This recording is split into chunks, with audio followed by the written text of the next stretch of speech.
ನಮ್ಮ ಗುರುಗಳಾಗಿರುವಂಥ ಮಹಾನ್ ತಪ್ಪುಗಳ ಹೆಸರಿಟ್ಟುಕೊಂಡು ಅದನ್ನು ತಮ್ಮ ಸ್ವಂತ ಪ್ರಾಪರ್ಟಿ ಮಾಡಿದ್ದಾರೆ. ಮಠದ ಅಡಿಯಲ್ಲಿ ಇಲ್ಲ ಮತ್ತು ಈಗಾಗಲೇ ಮಠದಲ್ಲಿ ಕಟ್ಟಡಗಳಾಗಿದ್ದಾವೆ.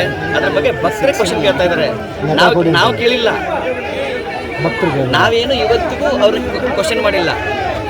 ಮೊನ್ನೆನೂ ಆದಾಗೂ ಒಂದೇ ಕೇಳಿದ್ದೀವಿ ನಾವು, ಭಕ್ತರು ಕೇಳಿದ್ದಾರೆ. ಅದಕ್ಕೆ ಅವ್ರದ್ದೇನಪ್ಪ ಅಂತಂದರೆ ಲೆಕ್ಕ ಕೇಳೋರು ಸಾಂಗಳು ತೆಗೆದುಬಿಟ್ರೆ ಲೆಕ್ಕ ಕೇಳೋರು ಇರಂಗಿಲ್ಲ ಅಂತ, ಅವ್ರು ಸೆಂಟ್ರಲ್ ಸರ್ಕಲ್ ಇರ್ತದೆ ಅಂತ. ಆದರೆ ಭಕ್ತನ ಬೆವರ ಹಣಿಯಿಂದ ತಾನು ಉತ್ತಿ ಬಿತ್ತಿ ಬೆಳೆದು ಮಠದ ಸತ್ಪಾತ್ರಕ್ಕೆ ಅನ್ನದಾಸ ಕೊಟ್ಟಾರೆ. ಸಾವಿರ ಭಕ್ತರು, ಲಕ್ಷ ಭಕ್ತರು, ಸ್ವತಃ ಒಬ್ಬ ಧರ್ಮದರ್ಶಿ ಮೊನ್ನೆ ಏನೇನು ಅವ್ಯವಹಾರ ಆಗಿದೆ ಅಂತ ಮುಕ್ತವಾಗಿ ಹೇಳಿದ್ದಾರೆ. CC ಕ್ಯಾಮ್ರಾದಲ್ಲಿ ಅದು ರೆಕಾರ್ಡ್ ಆಗಿದೆ. 49 ನಿಮಿಷಗಳ ಕಾಲ ಮಠದಲ್ಲಿ ಆರಂಭದಲ್ಲಿ ಪೀಠ 2008ರಲ್ಲಿ ಎಷ್ಟು ಕೋಟಿ ಬಂತು ಇವರಾಗಿ ಮಾಡ್ಕೊಂಡಿದ್ದಾರೆ. ಮತ್ತು ಪೀಠ ಆರಂಭವಾಗಿರೋದು ಫೆಬ್ರವರಿ 17-18-2008. ಟ್ರಸ್ಟ್ ಆಗಿರೋದು ಏಪ್ರಿಲ್ ತಿಂಗಳಲ್ಲಿ. ಮೊದಲು ಪೀಠ, ಆಮೇಲೆ ಟ್ರಸ್ಟು. ಆಮೇಲೆ ಪ್ರತಿ 5 ವರ್ಷಕ್ಕೊಂದ್ಸಲ ಟ್ರಸ್ಟಿಗಳು 1/4 ಹೋಗ್ಬೇಕಂತಿದೆ. ಅವು ಯಾವ ನಿಯಮಗಳು ಫಾಲೋ ಮಾಡಿಲ್ಲ. ಎಲ್ಲ ಅವರೇ ಇದ್ದಾರೆ ಮತ್ತು ಅವರೆಲ್ಲ ಸಂಬಂಧಿಕರಿದ್ದಾರೆ. ಅವರ ಆಸ್ತಿ ಪಾಸ್ತಿಗಳ ತಮ್ಮ ಸ್ವಂತ ಹೆಸರು ಮಾಡ್ಕೊಂಡಿದ್ದಾರೆ. ಮಠದ ಆಸ್ತಿ ಪಾಸ್ತಿಗಳಿದಾವಲ್ಲ, ಅನೇಕ ಆಸ್ತಿ ಪಾಸ್ತಿಗಳು ಅವ್ರು ತಮ್ಮ ಸ್ವಂತ ಹೆಸರು ಮಾಡ್ಕೊಂಡಿದ್ದಾರೆ. ಶಿಕ್ಷಣ ಸಂಸ್ಥೆಗಳು ಇವಾಗ ನೋಡಿ, ಸಿಂಪಲ್ ಆಗಿ ದಾವಣಗೆರೆಯಲ್ಲಿ ಪ್ರಧಾನ ಧರ್ಮರ್ಷಿ 23 ವರ್ಷದಿಂದ ಅವರೇ ಅಧ್ಯಕ್ಷರಿದ್ದಾರೆ.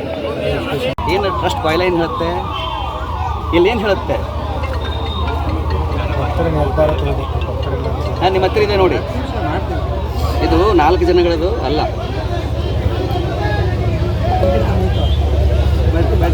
ಸರ್, ಅವರು ಟ್ರಸ್ಟ್ ಸುಪ್ರೀಂ ಆಗಿರೋದ್ರಿಂದ ನಾವು ಅವ್ರ ಸ್ವಾಮೀಜಿ ನಮ್ಮ ಗುರುಗಳಾಗಿರುವಂಥ ಮಹಾನ್ ತಪ್ಪುಗಳ ಹೆಸರಿಟ್ಟುಕೊಂಡು ಅದನ್ನು ತಮ್ಮ ಸ್ವಂತ ಪ್ರಾಪರ್ಟಿ ಮಾಡಿದ್ದಾರೆ. ಮಠದ ಅಡಿಯಲ್ಲಿ ಇಲ್ಲ ಮತ್ತು ಈಗಾಗಲೇ ಮಠದಲ್ಲಿ ಕಟ್ಟಡಗಳಾಗಿದ್ದಾವೆ. ಅದರ ಬಗ್ಗೆ ಭಕ್ತರೇ ಕ್ವಶನ್ ಕೇಳ್ತಾ ಇದ್ದಾರೆ. ನಾವು ಕೇಳಿಲ್ಲ, ನಾವೇನು ಇವತ್ತಿಗೂ ಅವ್ರಿಗೆ ಕ್ವಶನ್ ಮಾಡಿಲ್ಲ. ಮೊನ್ನೆನೂ ಆದಾಗೂ ಒಂದೇ ಕೇಳಿದ್ದೀವಿ ನಾವು, ಭಕ್ತರು ಕೇಳಿದ್ದಾರೆ.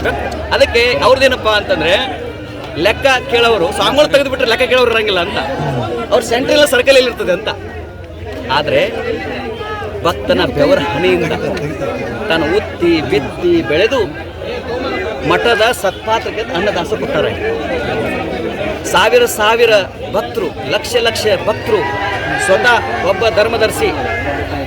ಧರ್ಮದರ್ಶಿ ಮೊನ್ನೆ ಏನೇನು ಅವ್ಯವಹಾರ ಆಗಿದೆ ಅಂತ ಮುಕ್ತವಾಗಿ ಹೇಳಿದ್ದಾರೆ. CC ಕ್ಯಾಮ್ರಾದಲ್ಲಿ ಅದು ರೆಕಾರ್ಡ್ ಆಗಿದೆ. 49 ನಿಮಿಷಗಳ ಕಾಲ ಮಠದಲ್ಲಿ ಆರಂಭದಲ್ಲಿ ಪೀಠ 2008ರಲ್ಲಿ ಎಷ್ಟು ಕೋಟಿ ಬಂತು ಇವರಾಗಿ ಮಾಡ್ಕೊಂಡಿದ್ದಾರೆ. ಮತ್ತು ಪೀಠ ಆರಂಭವಾಗಿರೋದು ಫೆಬ್ರವರಿ 17-18-2008. ಟ್ರಸ್ಟ್ ಆಗಿರೋದು ಏಪ್ರಿಲ್ ತಿಂಗಳಲ್ಲಿ. ಮೊದಲು ಪೀಠ, ಆಮೇಲೆ ಟ್ರಸ್ಟು. ಆಮೇಲೆ ಪ್ರತಿ 5 ವರ್ಷಕ್ಕೊಂದ್ಸಲ ಟ್ರಸ್ಟಿಗಳು 1/4 ಹೋಗ್ಬೇಕಂತಿದೆ. ಅವು ಯಾವ ನಿಯಮಗಳು ಫಾಲೋ ಮಾಡಿಲ್ಲ. ಎಲ್ಲ ಅವರೇ ಇದ್ದಾರೆ ಮತ್ತು ಅವರೆಲ್ಲ ಸಂಬಂಧಿಕರಿದ್ದಾರೆ. ಅವರ ಆಸ್ತಿ ಪಾಸ್ತಿಗಳ ತಮ್ಮ ಸ್ವಂತ ಹೆಸರು ಮಾಡ್ಕೊಂಡಿದ್ದಾರೆ. ಮಠದ ಆಸ್ತಿ ಪಾಸ್ತಿಗಳಿದಾವಲ್ಲ, ಅನೇಕ ಆಸ್ತಿ ಪಾಸ್ತಿಗಳು ಅವ್ರು ತಮ್ಮ ಸ್ವಂತ ಹೆಸರು ಮಾಡ್ಕೊಂಡಿದ್ದಾರೆ. ಶಿಕ್ಷಣ ಸಂಸ್ಥೆಗಳು ಇವಾಗ ನೋಡಿ, ಸಿಂಪಲ್ ಆಗಿ ದಾವಣಗೆರೆಯಲ್ಲಿ ಪ್ರಧಾನ ಧರ್ಮರ್ಷಿ 23 ವರ್ಷದಿಂದ ಅವರೇ ಅಧ್ಯಕ್ಷರಿದ್ದಾರೆ. ಏನು ಟ್ರಸ್ಟ್ ಬಾಯ್ಲೈನ್ ಹೇಳುತ್ತೆ, ಇಲ್ಲೇನು ಹೇಳುತ್ತೆ? ನಿಮ್ಮ ಹತ್ತಿರ ಇದೆ ನೋಡಿ, ಇದು 4 ಜನಗಳದು ಅಲ್ಲ.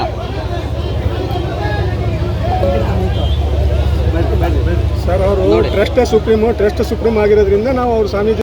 ನಿರ್ಭೀತ, ನಿಷ್ಪಕ್ಷಪಾತ, ವಿಶ್ವಾಸಾರ್ಹ ಸುದ್ದಿಗಳಿಗೆ ಮತ್ತೊಂದು ಹೆಸರಾಗಿರುವಂತ News18 ಕನ್ನಡ ಈಗ ಆಪ್ನಲ್ಲೂ ಲಭ್ಯವಿದೆ. ದಯವಿಟ್ಟು ಇಲ್ಲಿರುವಂತ QR ಕೋಡ್ ಸ್ಕ್ಯಾನ್ ಮಾಡಿಕೊಂಡು ಆಪ್ ಡೌನ್ಲೋಡ್ ಮಾಡೋದಕ್ಕೆ ಮರಿಬೇಡಿ. ನಿಮ್ಮ ಬೆಂಬಲ ಹೀಗೆ ಸದಾ ನಮ್ಮೊಂದಿಗಿರಲಿ. ಧನ್ಯವಾದ.